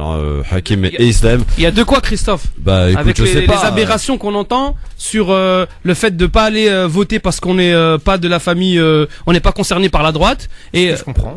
Pas du tout parce qu'on est citoyen. Ce que je comprends. Mais moi, je vais pas voter. Oui, mais on peut comprendre, mais on peut aussi faire un effort de se tirer vers le haut et d'avancer dans la réflexion. Avant d'être de droite ou de gauche, les amis, nous sommes des citoyens français. On a la chance de participer à au débat démocratique et à l'élection de la primaire de la droite. Chose qui n'a pas été la volonté de Sarkozy, parce qu'il savait très bien qu'il allait se faire éliminer s'il faisait participer les gens de autres que la droite. Eh oui, faut pas oublier ça, les amis. Alors, avant d'accueillir Salima, décidément, c'est à 100% femmes. C'est formidable, franchement formidable. Bon, parce que par mail, par mail aussi, ça réagit. Et je tenais à vous lire, tiens, j'ai sélectionné 3 mails. lgf@francemaghreb2.fr. D'abord, celle qui nous a écrit tout à l'heure, elle voulait faire suite à son mail envoyé tout à l'heure, où elle nous encourageait à voter Juppé. Elle nous explique qu'elle attire l'attention aux électeurs en insistant sur le fait que lorsque l'on vote la mairie, lorsque vous faites une demande de logement par exemple, n'hésite pas à vérifier si vous êtes un électeur assidu. Donc ça c'est ce qu'elle nous fait remarquer, c'est très intéressant. Voter peut éventuellement vous servir, c'est ce que nous dit cette auditrice précieusement. Votez Juppé ce 27 novembre prochain. C'est Loulou qui nous dit ça par mail, donc lgf@francemaghreb2.fr. Un autre auditeur qui là t'interpelle directement, mon cher Hakim. Un grand monsieur a dit, il y a environ 7 siècles, les Arabes se sont entendus pour ne jamais s'entendre, et il a raison. N'importe quoi, la phrase. Il a raison, pardon.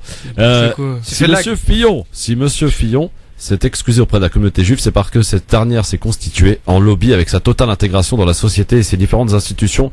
Et on pourra peut-être un jour en faire de même, mais je pense que vous réveillez les gens, il faut passer par les extrêmes. Ça veut dire que FN ou Fillon nous feront un grand bien à long terme. Je voudrais bien que monsieur Hakim nous explique la différence entre le totalitarisme islamique et le totalitarisme musulman. N'est-ce pas, Hash Moussa? Salem. Ouais, donc alors, il pourra m'écrire sur internet, on débattra de ça. Maintenant, la phrase les Arabes se mettent d'accord pour se mettre d'accord pour pas se mettre d'accord. Déjà ici, on est français, citoyens français, on participe à un jeu démocratique, il y a des règles du jeu. Donc ces phrases-là qui dénigrent des hommes et des femmes en raison de leur appartenance à tel ou tel peuple, c'est n'importe quoi. C'est le terreau fertile pour le racisme. Et ça, je dis non et stop. C'est faux. Après, sur sa deuxième question, bien sûr qu'il y a des extrémismes au sein des religions et même au sein des laïcars et même au sein des athées. Il y a rien de nouveau sous le soleil. Hein, donc. Et puis alors un auditeur, c'est très intéressant, c'est Abdelrahman de Metz qui nous envoie ça par mail, lgf@francemalab2.fr. Si je ne suis pas allé voter dimanche dernier, je suis décidé fortement d'y aller ce dimanche, car Monsieur Juppé est victime d'islamophobie. Vu les attaques qu'il subit et que j'ai eu d'ailleurs à l'écho ce jour et j'en ai pas entendu parler. J'estime notre devoir de se montrer solidaire et j'appelle tous les musulmans de France à aller voter pour lui. Nous pouvons de ce fait changer la donne. C'est ce que nous dit Abdelrahman de Metz qui lui, donc je vous rappelle, n'a pas été voté et en entendant les accusations qui lui ont été faites à Alain Juppé en le qualifiant de Ali Juppé, d'être sa proximité avec Tarek Obrou, de soutenir alors on a même dit qu'il était salafiste, voire antisémite. Voilà, on a été partout donc pour Monsieur Juppé et à cet égard Abdelrahman de Metz, ça l'a incité à aller voter. Chacun voilà. C'est marrant Ali Juppé quand même. Ce qu'on voit ici avec Abdelrahman de Metz, cet exemple-là, en fait, c'est une conscientisation politique. C'est simplement que certaines catégories de Français sont en train d'augmenter leur niveau de culture politique et c'est une très bonne chose. Je le salue, Abdelrahman. Oui, il faut participer. Oui, il faut s'intéresser à la politique. Et oui, la politique, donc l'organisation de la ville, de la cité, concerne tous les citoyens.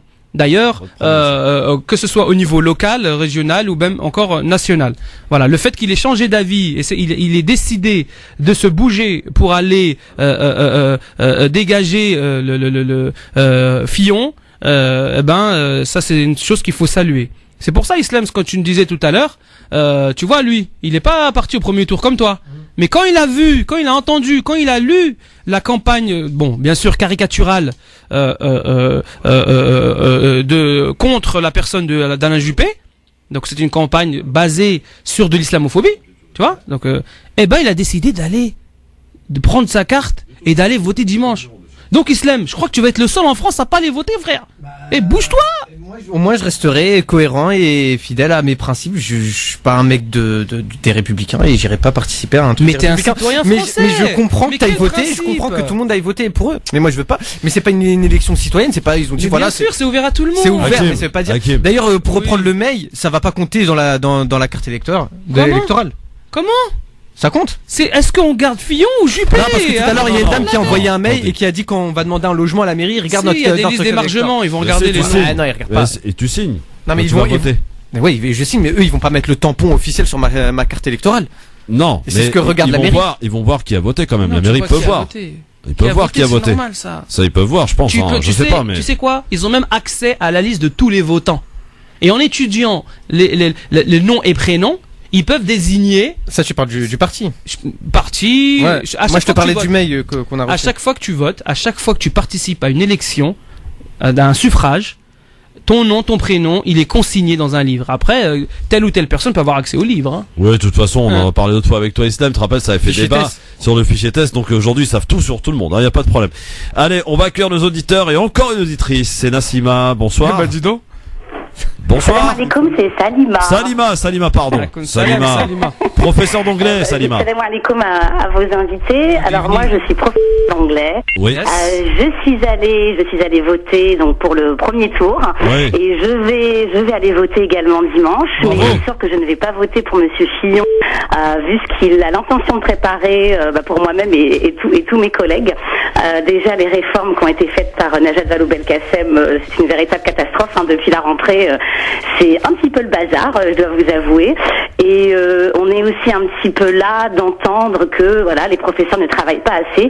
Ils ont tendance à oublier que en classe, on dépense une énergie absolument impressionnante pour déjà transmettre notre savoir quand on y arrive, pour tenir les élèves, pour les intéresser, et qu'à la maison, on a des copies à corriger, on a des cours à préparer, et que les réformes qui ont été faites Vallaud-Belkacem, ainsi que toutes ces histoires d'AP. Alors AP, c'est aide personnalisée et d'EPI. Donc EPI, c'est enseignement pratique interdisciplinaire. On n'a pas attendu après elle pour travailler en collaboration avec les collègues d'autres matières. Donc voilà, on a un surplus de travail et je peux vous assurer que quand moi en tant que maman, quand il faut assurer avec les gamins au collège et ensuite assurer à la maison avec ses enfants, c'est très très sportif. Le métier attire de moins en moins de monde. Ils ont de plus en plus de mal à recruter, y compris dans ma matière, les pénuries commencent à se faire sentir. Ouais. Donc on fait appel à des vacataires qui malheureusement sont un peu payés au lance-pierre, ne sont pas payés pendant les vacances. Voilà, donc il est clair que je ne vais pas voter pour Fillon et je trouve que il y en a plus qu'assez de taper sur les profs parce que moi j'aimerais bien l'y voir devant les collégiens. Très bien, merci Salima, on a entendu votre appel, on a bien compris pour qui vous allez voter dimanche. Merci Salima, bravo Salima. Allez, je voulais vous parler un petit peu de comment ça va se passer ce soir au débat, vous voulez savoir un petit peu ? Allons-y, bien sûr. Alors, sur l'organisation, la forme de ce débat, les deux adversaires ce soir ne seront pas à proprement parler face à face. Alors, on n'est pas dans la configuration de l'entre-deux tours de la présidentielle. François Fillon et Alain Juppé seront côte à côte, debout, derrière un pupitre, et face à un public de 60 personnes. Ils seront questionnés par 3 journalistes. À chaque fois, ils auront 2 minutes pour répondre, puis ils débattront ensemble. 3 thèmes seront abordés. Quel président serez-vous? Quelle société voulez-vous? Et quelle est votre vision de la France? Ce 4e et dernier débat de la primaire devrait durer 1h40 environ. Coup d'envoi de ce débat à 21h sur TF1 et sur France 2. Voilà un petit peu comment ça va se passer ce soir. Bah oui, il y aura Pujadas, il y aura Gilles Boulot et le 3e, je sais pas. Et le cash il y aura pas de femme. Ah, peut-être Léa Salamé, je sais pas. En tout cas, Gilles Boulot et Pujadas, visiblement, c'est acté. Voilà, donc comment ça va se passer ce soir, histoire de pas être surpris. Ça commence à 21h. Ce qu'elle disait l'auditrice juste avant, Christophe. Oui. Il y a quelque chose que je voudrais préciser. Qu'est-ce qu'il y a? C'est sur Fillon. Oui. Le père Fillon là, François Fillon avec son livre à caractère islamophobe notoire. Fifi. Hein? Il est contre il veut stopper le regroupement familial. Oui. T'as oublié des choses islam, hein? Il est contre le soin aux étrangers. Je crois que c'est l'assistance médicale. Et concernant la nationalité d'une personne, né en France, oui. Il veut que ce natif d'ici, à l'âge de la majorité, puisse choisir. Ouais. Concernant Juppé, il est pour les soins des personnes, bien sûr, en cas d'urgence, c'est normal. Cas d'urgence. Voilà, c'est encore heureux. D'accord? Il y a non assistance à personne en danger. Et concernant la naturalisation, il est pour la nationalité, il est pour la naturalisation à la naissance. Et pour le regroupement familial, il est aussi. Et puis après, le regroupement familial, c'est des politiques, c'est des choix avec des flux migratoires. Là-dessus, c'est normal. Il faut bien gérer les choses. Il est moins dur que Fillon là-dessus. Mais Fillon, les amis, ouvrons les yeux. Islam. Ouvrons les yeux. Mais attends, parce que pourquoi tu t'en prends Islam? Parce que dans son avis tranché, il pointe du doigt, il souligne, il met en relief les excès radicaux du programme de François Fillon. Ouais. Merci. Et quand il faut aller pour et en plus de ça, il dit que il aime Juppé, il incarne un président qui a une certaine stature d'homme d'État, de chef d'État, je dirais moi sage du village par rapport à Fillon. Par contre, quand il faut aller pour de vrai sur le terrain dimanche pour voter, tu dis ah non, moi j'ai des principes. Eh ben, cher ami, tes principes, ils sont contradictoires. Mais non. Et parce que je vais pas voter pour les Républicains. Y a pas de souci. C'est pas ma famille. Mais moi, je comprends que t'ailles voter. Ton argument, c'est tes principes. Voilà. Ah bah alors, on va discuter des principes là. D'accord, bah vas-y. Bah plus tard les gars, hein. Si vous permettez, parce qu'on va accueillir nos auditeurs aussi, qui sont là et Salut les auditeurs. Voilà, priorité les auditeurs. 01 40 33 9000. Bonsoir. Oui, bonsoir. Allô? Bonsoir. Oui, bonsoir monsieur. Quel est votre prénom et votre ville d'appel, s'il vous plaît? Je suis Kerdine. Écoutez, je viens d'entendre votre débat. Là, je suis un petit peu réchauffé dans ma tête. Hein. C'est bien. Très réchauffé. C'est bien. Oui. Contre moi. Oui, parce que je comprends pas. Il y a une chose. Je crois. Ça veut dire, il y a des personnes qui se cachent toujours derrière l'islam. Et pourquoi mettre toujours devant l'islam? Quoi, Fillon, il parle de chrétiens, Juppé, il parle des catholiques, il parle de ça. On parle de politique c'est dingue, c'est incroyable. Je suis algérien, hein, je suis désolé, je suis algérien. Mais je vote à 100% Fillon, moi. Allô? Oui, on écoute. Deuxième ronde. Oui, voilà. Ouais, donc t'es algérien. 100% Fillon. Donc vous êtes algérien, pardon, je vous ai tutoyé. Justement, moi j'ai fait un avis tranché où ça parlait pas de religion du tout. Hein. Et on parle pas de religion en fait. On est quand même conscient du danger que c'est de. Oui, mais je sais pas, moi, il y a pas de souci. Alors pourquoi vous votez Fillon? Non, c'est pas ça. Ceux qui parlent des musulmans sont ceux-ci, sont ceux-là. C'est François Fillon, c'est Nicolas Sarkozy qu'on n'a plus aujourd'hui. C'est les politiciens, c'est Éric Zemmour. C'est à la télé. Non, mais Éric Zemmour. Mais c'est qui parle? Qui est en train rentrer dans son jeu là? Non, qui est en train de désigner des Français en raison de leur religion? C'est les politiciens eux-mêmes. C'est les politiciens eux-mêmes qui font ce jeu. C'est certains les politiciens. François Fillon, pour lequel vous allez voter, c'est lui-même qui écrit son livre En finir avec le totalitarisme islamique. Alors, laissez finir notre auditeur. Je lui ai répondu. On veut bien savoir pourquoi il vote. Allez-y. C'est-à-dire, on prend la peine de vous appeler, mais on peut pas prendre 5 minutes pour expliquer. Non, 5 minutes c'est trop, mais allez-y. Allez-y. En train de répondre, vous êtes pas une victime. Ouais, non, mais chacun son opinion. Mais perdez pas de temps, allez-y, mon ami. Dites-nous pourquoi, allez. Pourquoi, en tant qu'Algérien, vous votez Fillon? Moi, personnellement, autant Algérien, je suis un Algérien à 100%, français de papier. C'est vrai qu'il y en a des Algériens à 50%. Alors, en Algérie, alors. Mais je préfère, je suis laïque. Et je suis non mais si c'est français de papier, dans ce cas-là, allez en Algérie. Soyez honnête avec vous-même. Ça veut rien dire français de papier. Merci. Ça c'est les propos de Jean-Marie Le Pen. C'est lui qui l'a inventé, français de papier. Français de papier, ça n'existe pas. C'est français, sinon algérien. Bah non, mais déjà ça commence mal. Bon, allez-y, finissez votre phrase. On peut pas finir. Hein. Moi, je vote Fillon. Pourquoi? Parce que je vote Bachar. Donc je vote Bachar, je vote Poutine. D'accord, voilà. D'accord. Il s'en fiche de ce qui se passe en France. Voilà. Attendez. Non. Allez en Russie. Si alors, attendez, c'est très intéressant ce qu'ils disent auditeurs parce qu'il y a beaucoup d'auditeurs et j'en connais et j'en fais même d'ailleurs peut-être partie qui apprécient, j'allais dire, la politique internationale de Fillon. Alors c'est vrai qu'après, attendez. Vous avez marqué un but. Non, mais je cherche pas à marquer de but. J'ai une équipe que je soutiens qui marque très bien les buts, c'est le PSG. Mais ceci étant, après réflexion, monsieur, je me suis dit, mais c'est vrai que les affaires étrangères c'est important, on est d'accord. Mais on est quand même plus important pour la France. Non, pas beaucoup plus important. Jamais de la vie. Parce que le pays, les affaires nationales, les affaires nationales sont très importantes, mon ami. Les affaires nationales et de notre société, notre devenir, notre vivre ensemble, c'est quand même important et peut-être même plus que ce qu'on peut faire sur la scène internationale. Vous savez, la France ne pèse plus rien en matière de diplomatie. Et on espère en tout cas que la France retrouve un vivre ensemble. Oui, allez-y, donnez-moi une info. Vas-y. 60% des Algériens d'Algérie, en Algérie, votent à droite. Oui. Vote à droite. Oui, mais parce qu'ils ont souvenir de Chirac, quelle droite? N'importe quoi. Quelle droite? Gaulliste. Bah, la droite, il n'y a pas 50 000 droites. Si, il y a la droite extrême de Fillon et il y a la droite gaulliste de Juppé. Voilà. Et justement, vous n'avez pas compris ça, cher auditeur. Vous dites en tant qu'Algérien, mais sachez que la mission colonisatrice génocidaire de la France de 1830 à 1962, Fillon déclare que c'est une entreprise civilisatrice. Et l'Algérie que vous réclamez, elle n'est pas d'accord avec ça. Non. Vous êtes en train de dire, moi je suis pas français, je suis algérien, de français de papier. En tout cas, il est Fillon. Il est Fillon. Il a argumenté pourquoi. Non, mais l'argument c'est parce qu'il est quoi. Oui, mais peut-être. Vous remercierez Vladimir Poutine quand vous travaillez 48 heures et que votre entourage sera stigmatisé. Vous le remercierez Poutine. C'est trop marrant. Monsieur, je travaille 50 heures par semaine. Eh ben vous travaillerez 100 heures, madame. Non, mais ça dépend de quel travail. Merci, ami. Moi, je bosse, moi. Merci, bon courage. Bon courage à mon ami. Merci, à bientôt. Voilà, bon, écoutez, c'est les avis. On est là pour. Mais c'est contradictoire. C'est pas grave. Enfin bref. Allô, bonsoir. Dernier auditeur avant les coups de cœur. Bonsoir. Allô, bonsoir. Oui, bonsoir, monsieur. Quel est votre prénom? Salam alaikum, c'est Abdelmalik. Abdelmalik, vous nous appelez d'Arblay. Ouais, je vous appelle d'Arblay, moi. Oui. Voilà. Bah écoutez, moi, je voulais vous dire juste que j'irai voter moi aussi, mais moi j'irai voter Juppé, parce que franchement, là, les auditeurs, là, surtout ceux qui viennent de passer, franchement, ça m'a, moi aussi je suis d'origine algérienne, je suis français, hein, franchement. Mais voilà, quoi. Choisis, moi je préfère Juppé, au moins, voilà, c'est un demi-mal. Que d'aller voter Fillon, franchement, c'est n'importe quoi. Voilà. Moi, bravo. Après, on va regretter, parce que c'est pourquoi, maintenant, tout le monde dit, ouais, mais moi, j'y vais pas voter, parce que, nous, le problème, c'est ça. Les Maghrébins de Français d'origine.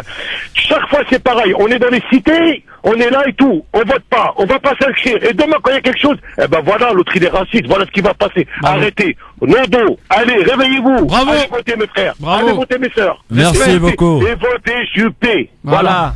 Bon, on s'en souviendra de tout ça, Hakim, hein. Attention. Hein. Respect. Hein, si Juppé un jour passe président et qu'il nous sort 2-3 conneries dans les lois, on te le rappellera, mon ami. Mais tout non, le monde est témoin. on est en train de parler d'une primaire j'aime de bien la droite. mais j'adhère pas à ses idées. Les amis, on est en train de parler d'une primaire de la droite. Est-ce qu'à la présidentielle, tu serais capable d'appeler à voter Juppé? La présidentielle, c'est autre chose. C'est autre chose. Là, c'est trop tôt pour en parler déjà. Parce qu'il faut voir qui y aura dans les autres camps. Étape par étape. Voilà. Oui, déjà, il faut que Islam il se réveille dimanche pour aller voter. Et moi, je me suis toujours, ouais, je te jure, c'est un truc de ouf. Il a un truc contre moi. J'ai toujours voté, mais je vais pas voter pour un parti, c'est tout. Bon, allez, messieurs, on va changer de sujet. Voilà. Hein, et on laissera le choix à chacun de choisir, évidemment. Et sachez que ce soir, il y a le débat, je le rappelle, à partir de 21h sur TF1 France 2. Et probablement, on essaiera de faire comme la semaine dernière, de vous le mettre aussi sur la page Facebook France Maghreb 2. Voilà. Allez, on y va pour les coups de cœur. France Maghreb 2. Le coup de cœur. Alors, on va. C'est bien, ça négocie entre vous, les gars, c'est bien. Ouais. Hein, vous oubliez pas que c'est moi le patron quand même ici. Allez, Islam, puisque tu veux. Allez, ok, d'accord. Bah moi, en fait, c'est parce que j'avais annoncé. Je voudrais parler de Kenny Arcana. C'est une artiste, c'est un rappeur, enfin une rappeuse que j'aime beaucoup, que je suis depuis très très longtemps. Et là, elle a sorti un nouvel album. Et il y a le clip qui est disponible sur YouTube. C'est Une seule humanité. Et je vous recommande vivement d'aller faire un tour et de partager parce que c'est vraiment une super rappeuse et qui partage un vrai message. Très bien. Bah, on aura l'occasion de l'écouter. Je suis sûr qu'elle va.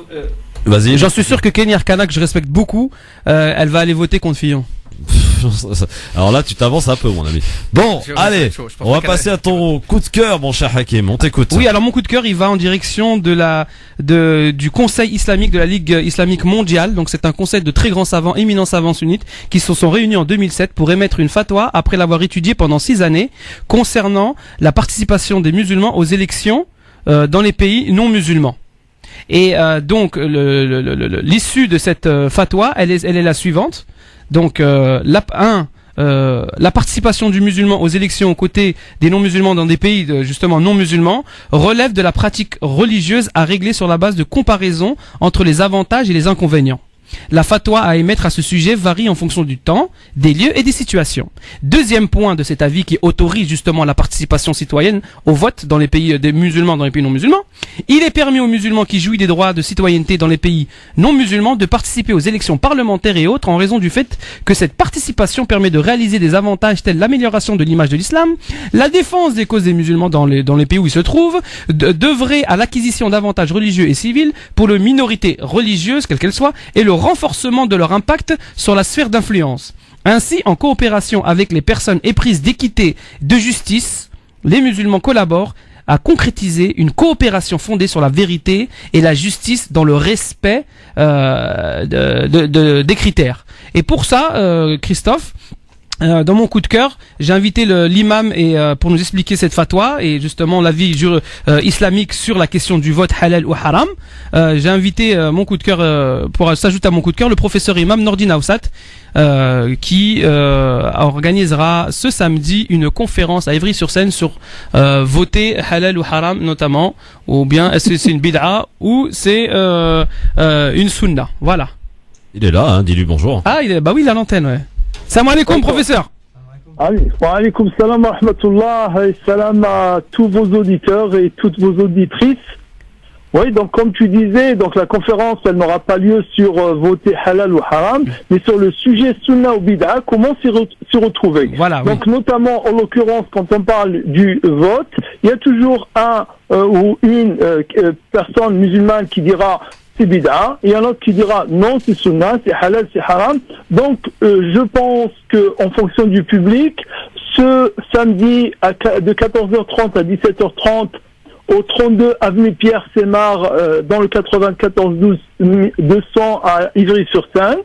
Donc, on va aborder ce sujet, notamment en étude de cas, puisque c'est d'actualité, les gens ils seront intéressés, et on va montrer comment, en l'occurrence, comme c'est dit dans la fatwa que tu viens de lire, que c'est pas une question dogmatique, c'est pas une question qui est figée, mais c'est une question qui est sujette à des soupèsements entre les avantages et les inconvénients qu'elle pose, en fonction du lieu, du moment et des circonstances. Donc ça, c'est très important. Comme quoi, même un conseil de la Ligue islamique qui se trouve à Jeddah, en Arabie Saoudite, peut émettre une fatwa, un avis religieux, qui soit plus souple que ce qu'on peut trouver dans des pays occidentaux où ils sont plutôt, où normalement ils ont en principe ouvert d'esprit. Voilà. Ça, c'est une des grandes moralités à tirer de cette fatwa, qui est une très très importante fatwa parce qu'elle a été prise sur une longue durée d'études, de négociations entre les savants. Merci, voilà. cher. Merci, professeur. Merci beaucoup. Merci à vous. Et à samedi. Eh bien voilà. Alors, messieurs, Christophe, je peux rappeler juste samedi un petit détail pour les auditeurs qui voudraient participer. En fait, il y a un numéro pour confirmer la venue. C'est un numéro de téléphone portable, c'est 06 67 75 67 94. Je répète, 06 67 75 67 94 pour confirmer votre participation à cette conférence à Ivry-sur-Seine samedi prochain. Très bien. Voilà. Bon, alors, dans un instant, on va se faire le j'aime ou j'aime pas. On va se régaler, vous allez voir. Le principe des réseaux sociaux, Facebook, Twitter, vous aimez, si vous n'aimez pas, vous pouvez dire je m'en fous aussi. Ça permet comme ça d'émettre pas mal d'informations et de vous les transmettre bien sûr. Ouais. Et si un auditeur veut participer avec nous, qu'il nous appelle tout de suite 01 40 33 9000, je prendrai le premier, donc n'hésitez pas, vous appelez maintenant et je décroche d'ici quelques minutes. 01 40 33 9000 pour ceux et celles qui souhaitent participer avec Hakim, avec Islam au j'aime ou j'aime pas pour finir cette émission qui a été qui est passée à une vitesse c'est incroyable. déjà fini presque. À tout de suite. France Maghreb 2, France Maghreb 2. C'est un véritable acharnement contre l'islam qui est fait par Hakim. Non, c'est pas contre l'islam, c'est dans son intérêt. Non, mais. Non, c'est pas que c'est dans mon intérêt. Si. Mais attendez, je tenais à vous informer quand même que on est passé de je n'irai pas voter à je vais y réfléchir. Non, Islam, c'est ce que t'as dit, mon ami. Islam, t'as dit, mon ami. Bravo, Christophe. Quoi? J'ai pas dit ça. J'ai dit je vais réfléchir à ces arguments. Ces arguments, je les entends. C'est vrai que je les ai écoutés, mais ça veut pas dire que je vais réfléchir à voter. On va peut-être mettre.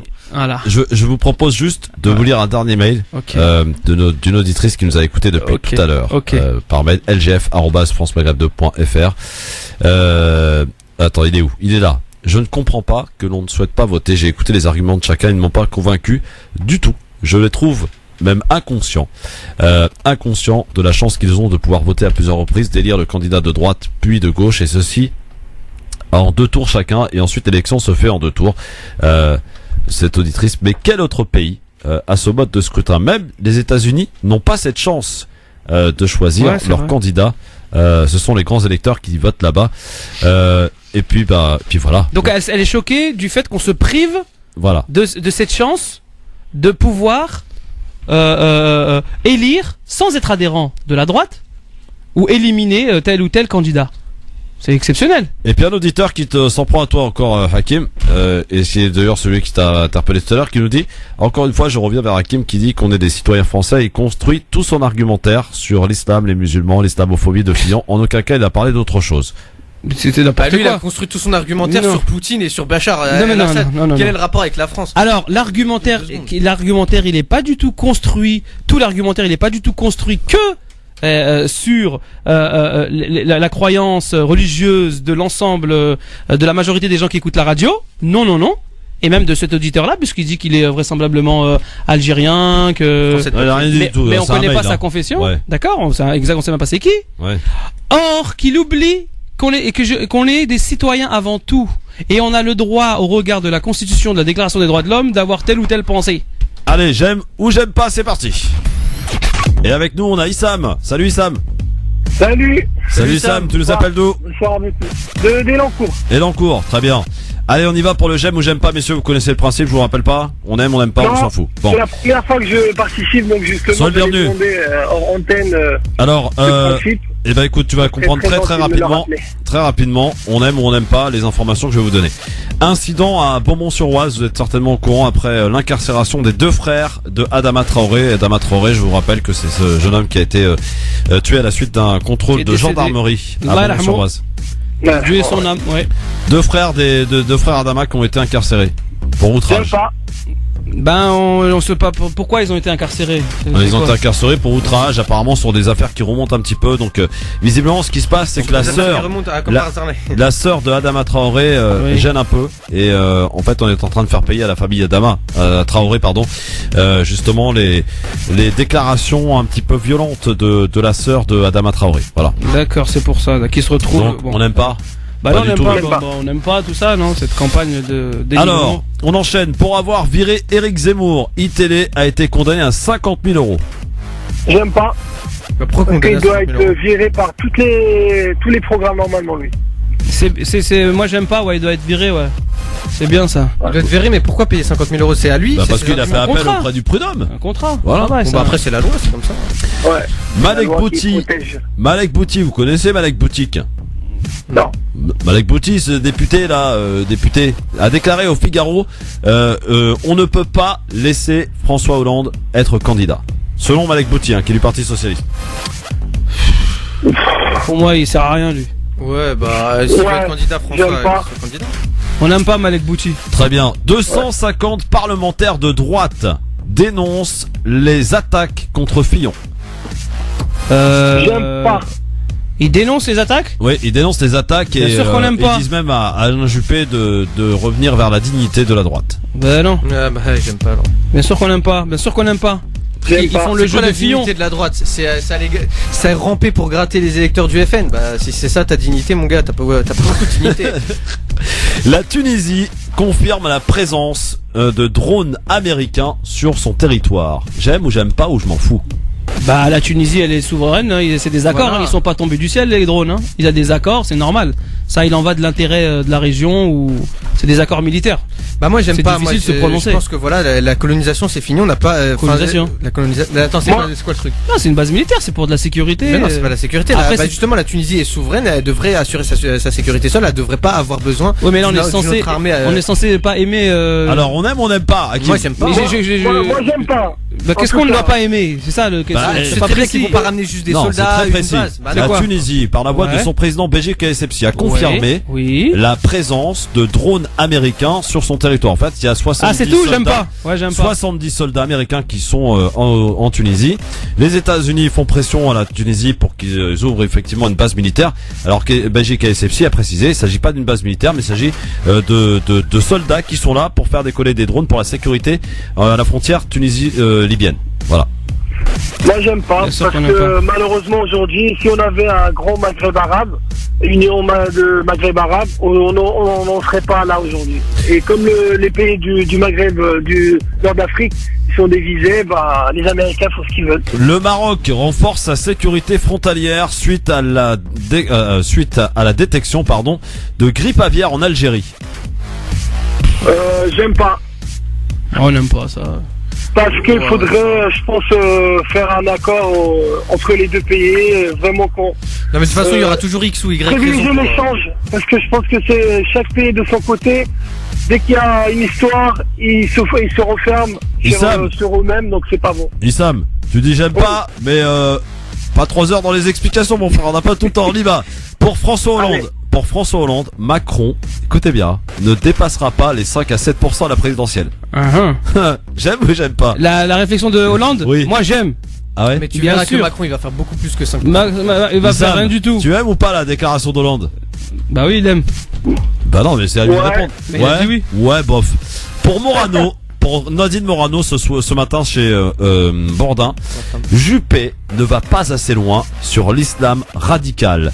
Il me semble, voilà. Oui, donc elle dénonce un petit peu. Bon, on n'aime pas Nadine Morano et son prêche front nationaliste et islamophobe. Alors, extrait du livre de Emmanuel Macron qui est sorti aujourd'hui, La colonisation a apporté des éléments de civilisation, mais également des éléments de barbarie. C'est ce qui est écrit dans son livre, Emmanuel Macron. On aime, on n'aime pas. Moi j'aime pas parce qu'il dit pas les vraies choses.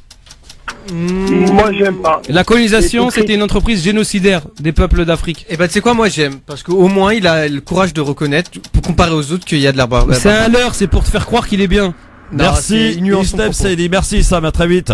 Merci beaucoup d'avoir joué avec nous. J'aime ou j'aime pas. Merci à Kimra, merci Istem. Merci tout le monde. À très vite. Alors tu y vas ou pas dimanche? Moi? Il a réfléchi, il a dit. Je vais voir, mais je pense pas. Très bien. Merci à tous. Dans un instant, la suite du Grand Forum sur France Maghreb 2 avec la Myanmar pour l'éphéméride, la télé, le sport, le débat ce soir 21h. On en reparle demain évidemment avec Tarek Pami, avec Maïs Alroy et avec Aklim Enouli. Ça va être encore chaud demain. Bonne soirée à tous. D'actualité, c'est avec Marine Garel. Pardon pour le retard. Je vais encore me faire taper sur les doigts.